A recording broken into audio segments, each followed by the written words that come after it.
nad ránom prebúdza sa polno vyzlečená. Zmenil som imič, dal som sa na klasiku.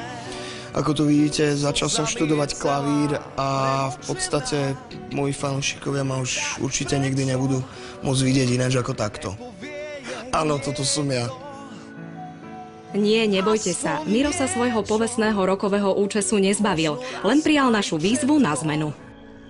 To nemyslíte vážne, že ste toto pripravili? Fúha, tak vezmem to ako výzvu. To dúfam. Tak čo už, no? Tak... Imíč dokáže zmeniť človeka na nepoznanie. Miro je známy tým, že je zaťažený na svoje vlasy a nikomu nedovolil ani len dotknúť sa ich. Teda až do dnešného dňa. Účesť pre mňa znamená niečo ako dať si dobré jedlo. Alebo niečo ako sex. Proste účesť je vec, ktorá myslím, že prináša do každého života, každého človeka niečo zaujímavé. Je to súčasť imidžu a myslím, že ešte pokiaľ človek dokáže takéto veci predávať v rámci svojej práce alebo podobne, tak to patrí k tomu. Každý z nás bol tými vlasmi obdarený preto, že majú nejaký účel. Slúžia na niečo a myslím, že nie sú zbytočné, takže som to aj tak poňal, že sa o nich snažím starať a využiť ten ich potenciál maximálne. Striham sa sám rád, pretože sa do toho potom montujú mnohí kaderníci, mnohí výzážisti, komentujú to hlavne v rôznom negatívnom zmysle, dosť ich to štve a ja im k tomu rád pridávam. Hrozne rád ich seriem.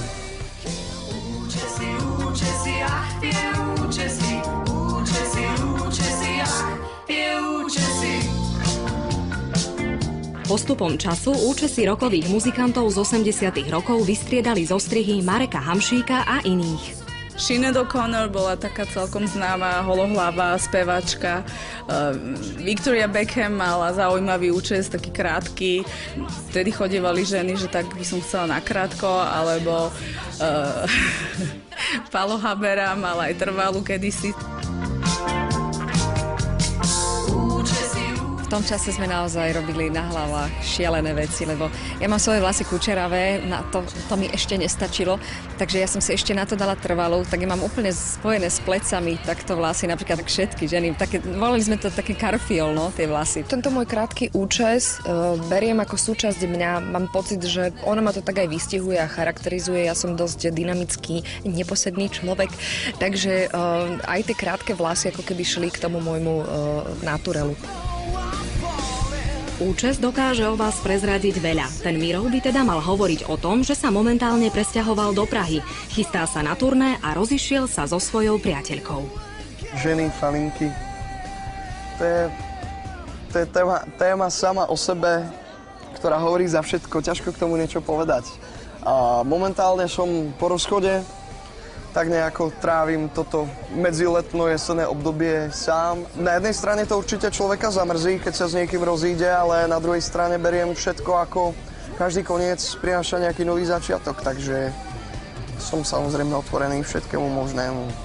Boli sme od seba ďaleko a tým, že som ja pracovne vyťažený, moja zlatá bývalá slečna bola takisto pracovne vyťažená, takže to bol dosť problém a tak nejako asi si musím nájsť slečnou z nejakého toho regiónu, kde sa najviac pohybujem, asi Praha.